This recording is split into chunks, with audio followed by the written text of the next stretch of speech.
The Commentary Booth is a show for media lovers by media lovers just like you. If you want to support the show, go to pariomagazine.com.au.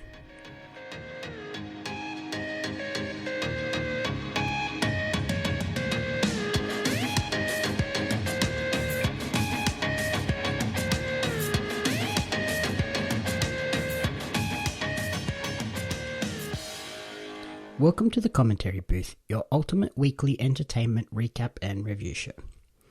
My name is Jamie Apps, and each week on the Commentary Booth, we guide you through the world of entertainment media via the content we've consumed during the week. Along the way, we provide you with insightful commentary and reviews. Typically, I would be joined by a rotating cast of co-hosts to help me guide you through to some of the hidden gems of movie and TV. However, we've received some tragic news in the Commentary Booth family this week, so I will be helming the ship solo for a very quick episode. I want to take this opportunity to thank everybody who has listened and my co-hosts for supporting me during this show in the last 62 episodes. The support for our show has been nothing short of incredible. We can't wait to keep building alongside you. As always, we are open to suggestions and feedback, so feel free to slide into our DMs. For this week's episode, I checked out a brand new movie over on Netflix, a fun comedy sitcom on Binge, and relived some childhood memories with an old school Nickelodeon game show. First up, I checked out the brand new Zack Snyder directed movie over on Netflix called Army of the Dead. This is a 2021 zombie heist movie starring Dave Bautista, Ella Parnell, Omari Hardwick, and Teo Rossi, who is perhaps best known as Juice from Sons of Anarchy.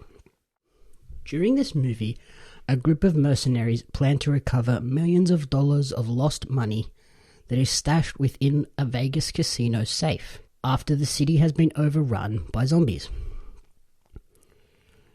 The team has a limited window before the now walled city is hit with a nuclear strike in order to eliminate the zombie threat. Overall, this is a very generic and ridiculous zombie movie, which is actually quite long at like 2.5-ish hours.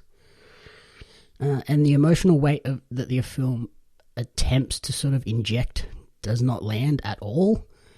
They really focus on strange moments to be like, oh, we're going to have this really emotional chat between two characters to try and add some levity or just heart to the movie, which doesn't really work. I think it would have been better if they'd lent into the campy comedy aspect.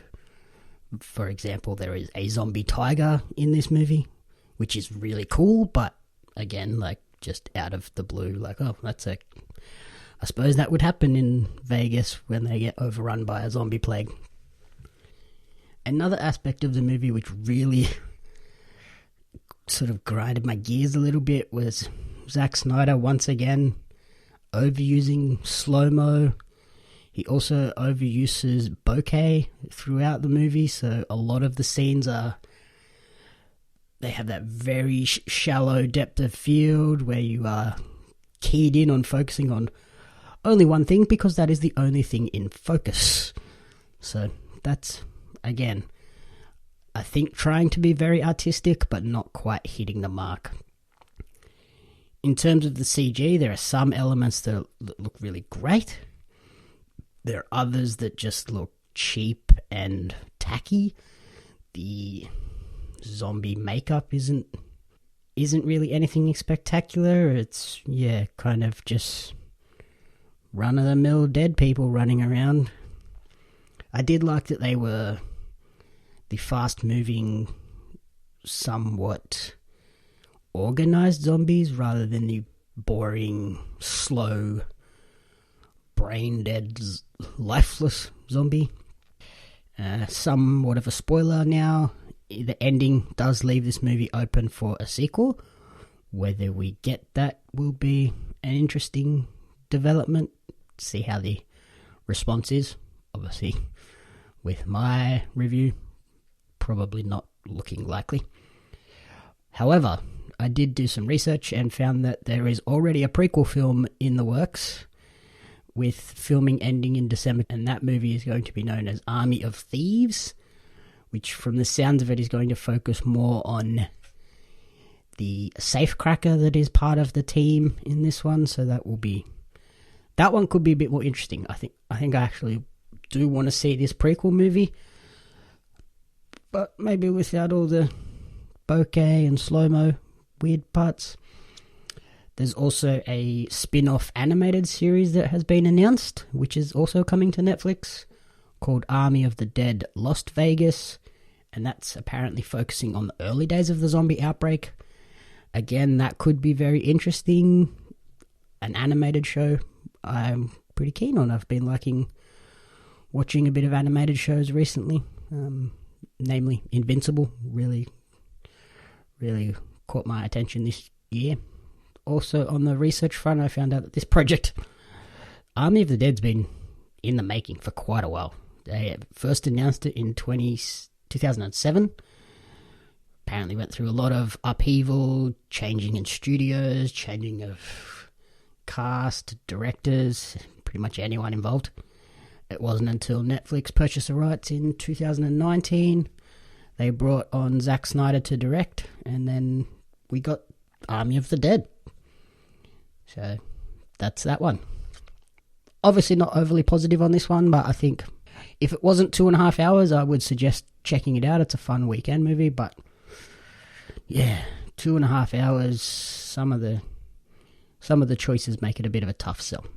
The second thing I got to watch recently has been the series over on Binge, Young Rock, which is a US sitcom comedy focusing on the life and career of professional wrestler turned actor Dwayne "The Rock" Johnson. The sitcom is set in the year 2032, where Dwayne has begun running a campaign to become the President of the United States, which sounds very cool. Who wouldn't love The Rock as the leader of the free world? Let's do it.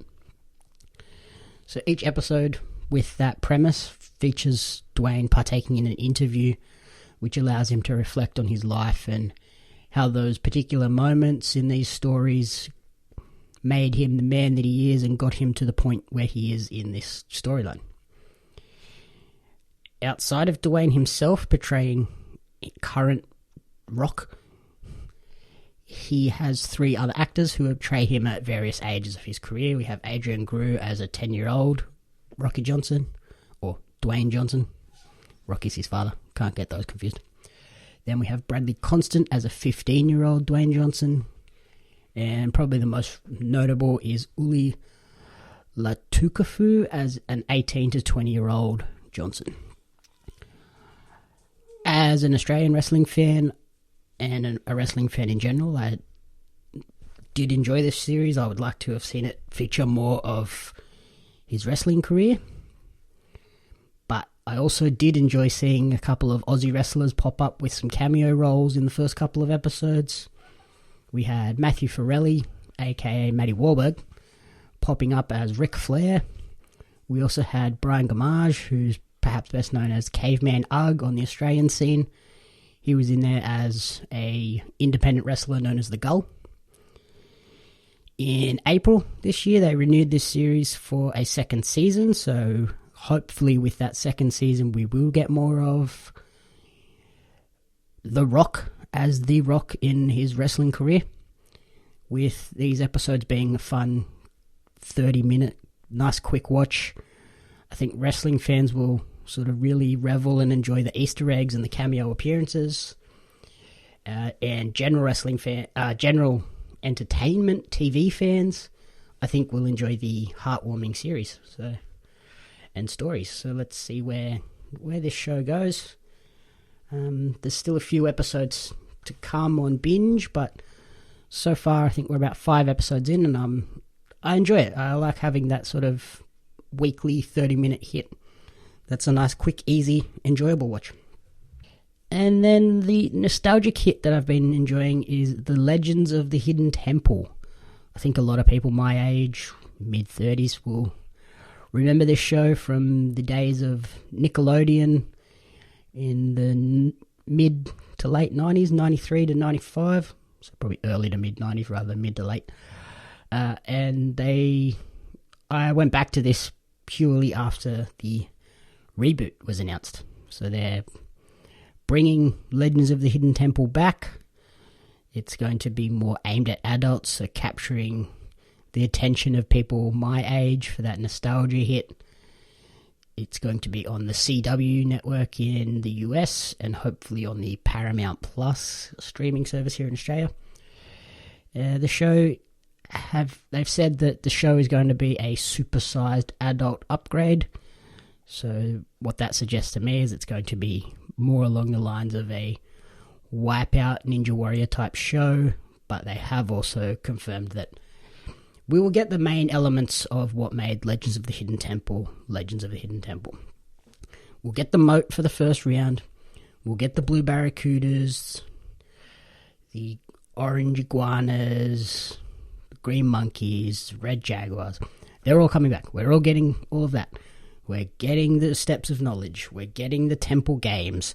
So I think that is the key element of where this adult supersized upgrade is coming. We're going to get sort of bigger games, crazier games. And then the temple itself is coming back. And again, this will probably be much more strenuous and difficult tasks rather than the Legends of the Hidden Temple. Original Temple was really quite a simplistic game. It wasn't difficult to get through. And my other big hope is that they bring back Kirk Fogg to host. You got to keep Kirk. You got to keep Olmec. And then I'll be a happy kid. So yeah, as I said, this is just a quick episode this week. Unfortunately, we've had some bad news, so we will be back in our regularly scheduled program next week, and then we'll hopefully be back into our regular rotation of cast members. But for me, this week, my top recommendation for the week is the Legends of the Hidden Temple, purely for the nostalgia hit, purely because it's in the news. Check it out. Thank you for listening to the commentary booth. If you enjoyed the show, please remember to rate, review, and subscribe. You can follow me on social media at JamYapsMedia and at Pario Magazine. Flick us a like, flick us a message, and in the comments of this episode, leave something heartwarming for our cast members. Just a nice little message of love and support. I think there's a couple of them that could really use it. The Commentary Booth is a fan-funded production of Jam Yaps Media. You can support the podcast alongside our new magazine, Pario Magazine, on Patreon at patreon.com/JamYapsMedia. The following people have supported at the publisher level or higher, and you cannot fathom how incredibly appreciative we are for their support. Brian and June Hart, Courtney Paulson, Tracy Apps.